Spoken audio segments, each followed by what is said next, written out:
दोस्तों, राष्ट्रीय स्वयंसेवक संघ यानी आरएसएस ये एक 100 साल पुरानी well organised, well disciplined, anti Muslim, anti Islamic, socio cultural, खुद को कहने वाली हिंदुत्ववादी और हिंदू राष्ट्र को कायम करने के लिए पिछले 100 साल से जद्दोजहद कर रही है। आरएसएस के जो चीफ है उनको Z+ सिक्योरिटी कवर दिया गया है सरकार की जानिब से। वो आज बहुत ही ताकतवर इंसान में गिने जाते हैं इस देश के अंदर। वो चाहे तो किसी को भी सरकार के अच्छे अच्छे पोस्ट में बैठा सकते हैं और वहां से उतार भी सकते हैं।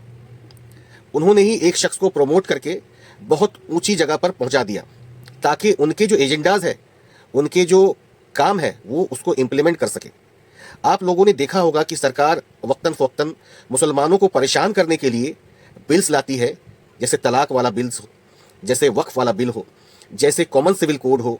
इस तरह से अलग अलग बिल्स लाकर खासकर मुसलमानों को परेशान करने के लिए, इस देश के अंदर हिंदुत्व और हिंदू राष्ट्र कायम करने के लिए ये काम कर रही है। मुझे लगता है कि आरएसएस जैसी तंजीम में अगर मैं भी होता तो मैं भी ये चाहता कि मेरे लोग भी सरकार में जाकर बैठे, जुडिशरी में भी रहे, गवर्नर्स बने, प्लानिंग कमीशन में भी बैठे, एडुकेशन को अपने तौर पर सजाकर हिंदुत्ववादी बनाकर प्रमोट करने के लिए, लागू करने के लिए काम करें।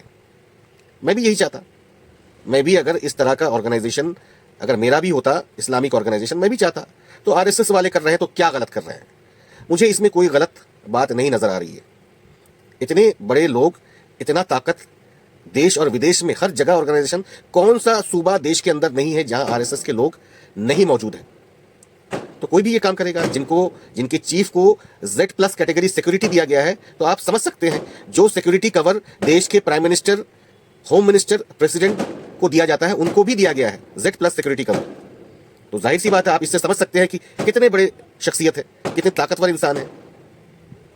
तो आज वही आरएसएस की जो चीफ है, अगर ये चाहे कि मैं प्राइम मिनिस्टर बन जाऊं तो उन्हें कोई रोक नहीं सकता। मगर वो लोग सैक्रिफाइस करते हैं, किसी दूसरे शख्स को इलेक्टोरल प्रोसेस से भेजते हैं अपने काम को अंजाम देने के लिए, उस मसनद पर बैठाते हैं ताकि उनका एजेंडाज को फुलफिल किया जाए। खुद भी बैठ सकते थे, उन्हें कौन रोक सकता है? आज के डेट में उनके अंदर इतनी ताकत है, उन्हें कोई रोक ही नहीं सकता। वो चाहे तो कचरे से उठाकर भी किसी को भी किसी मसनद में बैठा दे। हो सकता है आप जो है मेरी इस बात से इत्तेफाक रखते होंगे, मगर मैं जो बात कहने वाला हूं वो आरएसएस और आरएसएस की तारीख से जुड़ी हुई कोई बात नहीं है। मैं वो बात कहने वाला हूं जो उनका जो सैक्रिफाइस का जो मामला है, उनका जो डिसिप्लिन का मामला है, उनका जो ऑर्गेनाइजेशन का जो मामला है, जो वेल ऑर्गेनाइज्ड है, उस पर मैं बात करूंगा, या उसको ही मैं आपके सामने रखना चाहता हूं। उनका जो चीफ है, आरएसएस के जो चीफ है, वो मसनद पर नहीं जाकर बैठे हैं। देश के प्राइम मिनिस्टर, होम मिनिस्टर या प्रेसिडेंट तो नहीं बैठे हैं, बैठ सकते थे ना, सैक्रिफाइस किया। मगर आज हमारे बीच में जो बड़े बड़े इदारे हैं हमारी, जिनके कहने पर, जिनकी आवाज देने पर 5 लाख 10 लाख लोग जो है जमा हो सकती है, वो इकट्ठा बैठकर, एक जगह बैठकर एक आदमी को, एक शख्स को अमीर नहीं चुन सकता है, उनको प्रमोट नहीं कर सकता है। एक आवाज, एक बात पर कोई भी पैगाम हो, एक वाहिद पैगाम एक शख्स के पास मुसलमानों तक पहुंचे, ये आपने कभी सुना इस देश के अंदर कि एक अमीर आवाज लगा रहा है कि एक बात हो सिर्फ? अलग अलग तंजीम, अलग अलग बातें, अलग अलग सोच, अलग अलग फिक्र, अलग अलग डिफरेंसेस, ये एक बात कह रही है तो दूसरे उसका मुखालफत कर रही है, दूसरा एक बात कह रही है तो तीसरा मुखालफत कर रही है। भाई क्या हो गया है? सबको राज्यसभा मिल जाए, मतलब ख्वाहिशमंद है राज्यसभा की गद्दी के लिए कि भाई किसी ना किसी तरीके से राज्यसभा की गद्दी मिल जाए। आज एक बार ऑफर कर दीजिए तो कल आरएसएस के बाद या आरएसएस की तरफदारी करने लगेंगे। आज अगर आप राज्यसभा की बात कर दें कि आपको राज्यसभा भेज दिया जाएगा, वो आरएसएस की तरफदारी करने लगेंगे। राज्यसभा है भाई। इकट्ठा बैठकर सैक्रिफाइस करके एक शख्स को अमीर चुनने का मादा ही नहीं है, वो सोच नहीं है, वो फिक्र नहीं है। सब अपनी अपनी अना, मैं और हम, मेरा इतना बड़ा इदारा है, मैं इतने बड़े 100 साल 150 साल वाले मदरसे का मैं चीफ हूं, मैं फला हूं, मैं फला हूं, बस इसी में अटक गए। आज हमें सरकार अलग अलग बिल लाकर मुसलमानों को जगा रही है। भाई तुम सोए हुए हो, सरकार बिल ला रही है, सरकार मुसलमानों को जगाने के लिए, सरकार काम कर रही है मुसलमानों का ईमान ताज़ा करने के लिए। सोए हुए शेर को जगाने का काम कौन कर रही है? हम क्या कर रहे हैं? हम लड़ रहे हैं सिर्फ। हम किसी एक को अपना अमीर मानने के लिए तैयार ही नहीं है। हम तो आरएसएस के चीफ को भी अमीर मान लेंगे, जरा सा राज्यसभा या एमपी का सीट ऑफर हो जाए। मेरी बातें हो सकता है आपको बुरी लगी होगी, मगर मैं बात जो कह रहा हूं उस पर गौर फिक्र जरूर करिए। इतनी सारी तंजीमें हैं, एक जगह कितने लोग बैठते हैं, अपने बयानों में हजरत उमर रजी अल्लाह का हवाला देते हैं। चटाई में सोया करते थे, फ्लाइट में जाते हैं तो फर्स्ट क्लास की टिकट चाहिए, किसी की कमर में दर्द, किसी के पैर में दर्द, किसी के घुटनों में दर्द, और हजरत उमर रजी अल्लाह की चटाई वाली जो बातें हैं वो क्या करते हैं अपनी वाज़ो नसीहत में।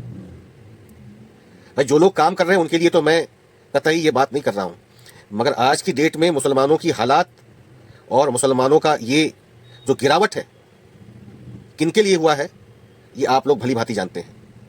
इतना ज़्यादा डिफरेंसेस, इतनी ज़्यादा लड़ाई, इतना आपस में एक दूसरे के साथ रस्साकसी, ये कौन नहीं जानता है। बड़ी बड़ी तंजीम जो आज जो है आपके सामने आकर बड़ी बड़ी बातें करते हैं, एक जहती की बातें करते हैं,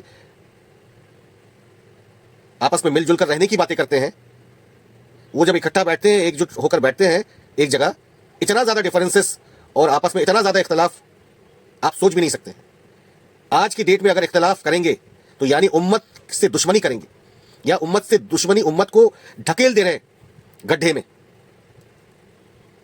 और सिर्फ अपनी शाख को बचाने के लिए, अपने खानदान वालों को बचाने के लिए, अपनी प्रॉपर्टीज को बचाने के लिए, अपनी जो पोजीशन है, जो पोस्ट है, उसको बचाने के लिए सालों साल से 10 साल, 15 साल, 20-20 साल से एक ही आदमी वही पोस्ट, वही गद्दी छोड़ने के लिए तैयार नहीं है। क्या सैक्रिफाइस, किस सैक्रिफाइस की बात करते हैं उम्मत के सामने जब आते हैं? किस सैक्रिफाइस की बात करते हैं? हमें तो यह कहा गया जब सफर में रहो तो 2 में से एक अमीर चुन लो। एक अमीर चुना नहीं जाता है। मैं इससे पहले की वीडियो में भी एक अमीर की बात मैंने किया था। इस्लामिकली ये कितना सही है, कितना गलत है, वो तो बड़े बड़े लोग ही बता पाएंगे, मगर मैं महसूस कर रहा हूं इस बात की। मुझे लगता है कि जो खलीफा बनाने का जो कंसेप्ट दिया गया है, या एक अमीर बनाने का जो कंसेप्ट दिया गया है, भारत के जो कॉन्टेक्स्ट में एक हमारा रहनुमा होना चाहिए, एक वाहिद शख्स, और अलग अलग तंजीम उनको सपोर्ट करे और उनके क्रेडिबिलिटी के मुताबिक, उनकी सलाहियत के मुताबिक। वहां ये ना देखे कि मेरे साथ 5 लाख लोग हैं, 10 लाख लोग हैं, मेरे इदारा में 50 लाख मेंबर है तो मेरा ज्यादा हक बनता है अमीर बनने का, ये ना देखे। किसी की अगर सलाहियत है इस कौम को लीड करने का, उनको अमीर बनाइए, एक अमीर, और उनकी बातों के मुताबिक सारे फैसले हो, और मशवरे देने वाले जरूर मशवरे दे, शूरा जरूर कायम हो, मगर हो तो सही। बांट के रख दिया है सबों को, जमात के नाम पर और दीगर ऑर्गेनाइजेशंस के नाम पर, और ना जाने किन किन नामों पर बांट के रख दिया है। हमें तो उम्मत, अल्लाह के नबी सल्लल्लाहु अलैहि वसल्लम उम्मत वाहिदा बनाकर भेजा है। अल्लाह ताला ने एक उम्मत कहा है। अब आप कहेंगे, आप में से बहुत सारे लोग अलग अलग बात करेंगे, ये कभी एक नहीं हो सकता है, ये कौम ऐसा नहीं हो सकता है, ये अलग अलग फिरकों में बटेंगे, ऐसे बटेंगे, वैसे बटेंगे। फिर उस आयत पर कब अमल करेंगे? अल्लाह की रस्सी को मजबूती से थाम लो और आपस में तफरका ना करो। बटने की बात करते हैं, एकजहती की बात नहीं करते हैं। जहां एकजहती की बात करेंगे बस बटने की बात आ जाती है। भाई एक अमीर जैसा इन लोगों ने प्रमोट किया एक शख्स को, हम क्यों नहीं कर सकते हैं? हमारे अंदर ऐसे लोग नहीं है, अमीर बनने के काबिल नहीं है, बनाइए तो सही। बहुत सारे लोग मेरी बातों पर इख्तलाफ राय रखेंगे, कमेंट्स भी करेंगे। मुझे जो महसूस हुआ मैंने कहा आपके सामने। अब आप मशवरा दें, मुझे रेक्टिफाई करें, मैं हमेशा वेलकम करूंगा। बहुत बहुत शुक्रिया।